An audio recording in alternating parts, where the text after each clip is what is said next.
Hello and Happy New Year! We just wrapped up our wedding season in December, and all we can say is 2017 was absolutely bananas. We worked on a myriad of stunning projects, told some incredible stories, met some wonderful people, and shot some of our most beautiful footage yet.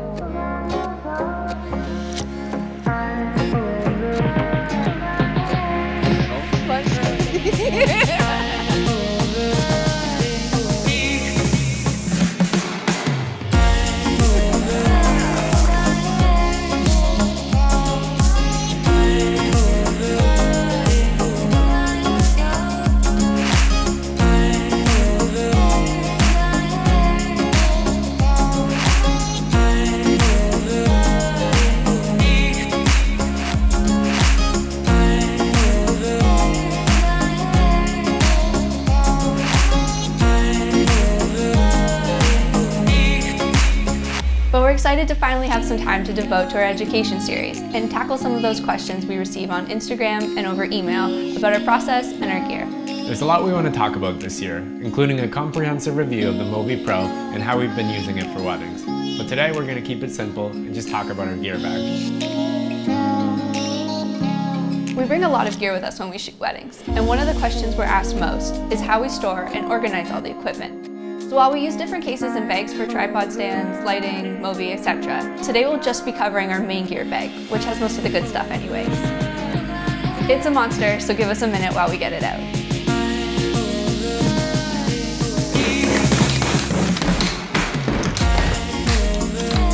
So our main case is a Pelican 1650 with the Velcro dividers and the lid organizer.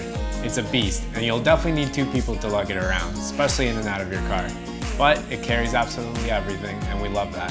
So the first thing you'll find in here is a chute sack. We have two of these, and we use them when we are shooting a bride's prep, groom's prep, anything that we need to have on us immediately goes in here, and then we can just work out of the case and switch up our lenses and whatnot. So these are invaluable. In the description below, we'll organize everything by audio, video, accessories, and that kind of thing. But I'm just gonna take you from left to right, top to bottom. So on the lid here, the first thing we have are Lavalier Accessories at the top. So we have some ride coat undercovers and some hush lavs.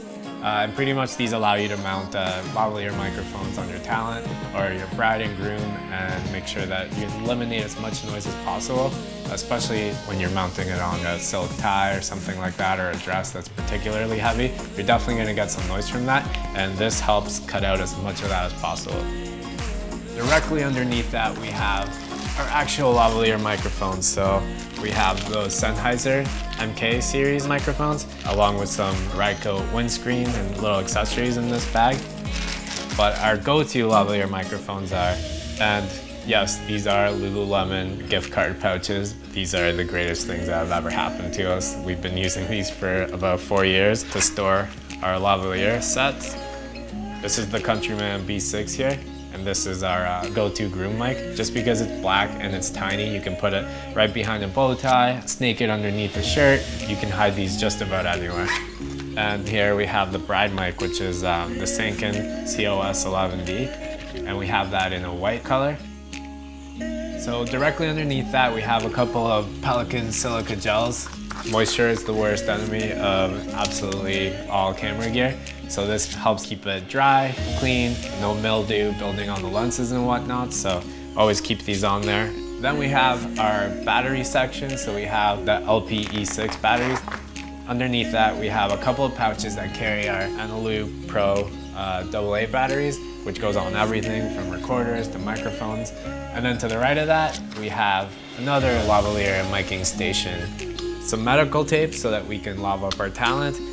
This goes on skin, shirts, anything. It's super sticky, but also clean to come off. And we also have straps for brides or bridesmaids that are doing a speech.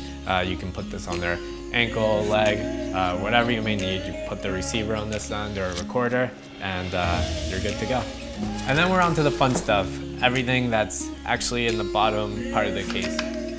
On the top left, we have all our lenses organized from widest to most telephoto. So we have the 14, the 24 to 105, two 24s, 35 which we're shooting on right now, a 50, and two 135s. That way we know what we're grabbing when we need it.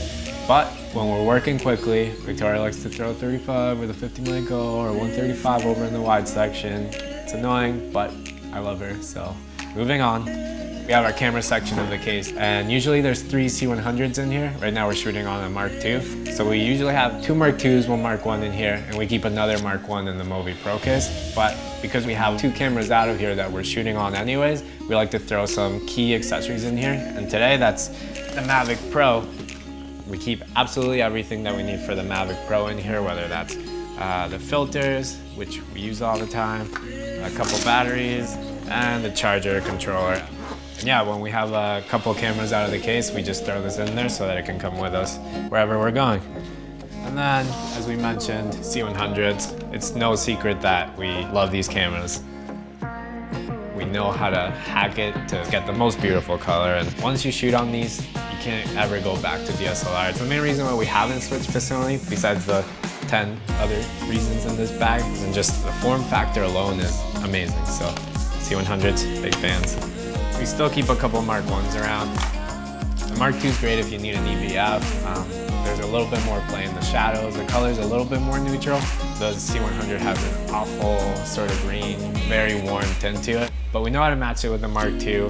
It's incredibly sharp still. A lot of love for these. And then directly underneath that section there, we have our C100 battery compartment. And then our cheap Instagram camera, which is a 5D3. So we use this because stills from videos are notoriously horrible, and we need photos for our Instagram, for our website. We want it to be the best quality possible, even if it's something as silly as a shot of our cappuccino that day. We'd rather do it on this than an iPhone. And then we have our C100 random accessories section. So the first thing we have is an extra grip, which already has the Movi Pro mount on it, so we can quickly put it on the Movi Pro and control exposure, magnification, record. But also when we have a shoulder mounted rig, we can throw that on there as well and control our settings from the handle instead of having to do like an awkward right in my face kind of thing.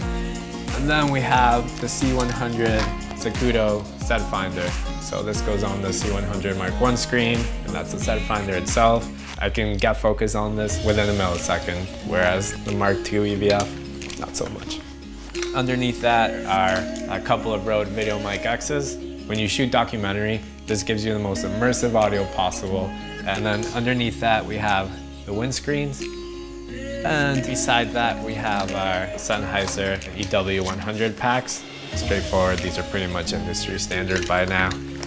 And our recorders. Over the past few years, we've converted all our recorders to Tascam DR40s. Basically, what we love about this most is the dual record at a lower decibel than what you have your main track set to. So while you're recording at whatever level you set the recorder to, there's gonna be another track recording at minus 10 decibels, minus 12, minus 8, whatever you set that to. And when you only have one chance to record something like vows or a speech, that's a lifesaver right there. And we know that the Zoom has it in their higher end models, but definitely not on the H4n, which is already double the price of this recorder. Right beside that, we have audio cables, and we use every single one of them. We have RCA to 1/4 inch RCA, standard 1/4 inch XLR cable, and 3.5mm cable, and we have a 1/4 inch adapter. So that's what's in our gear bag. We hope you found this video helpful. We always love watching gear bag tutorials, not because of the high ticket items like C100s and lenses and whatnot, but for those little accessories that go a long way in helping you refine and perfect your workflow. Thanks for watching. Make sure to subscribe and follow us on Instagram. And if you have any questions, leave a comment below or send us an Instagram message and we'll be happy to tackle that question in an upcoming video. Stay tuned.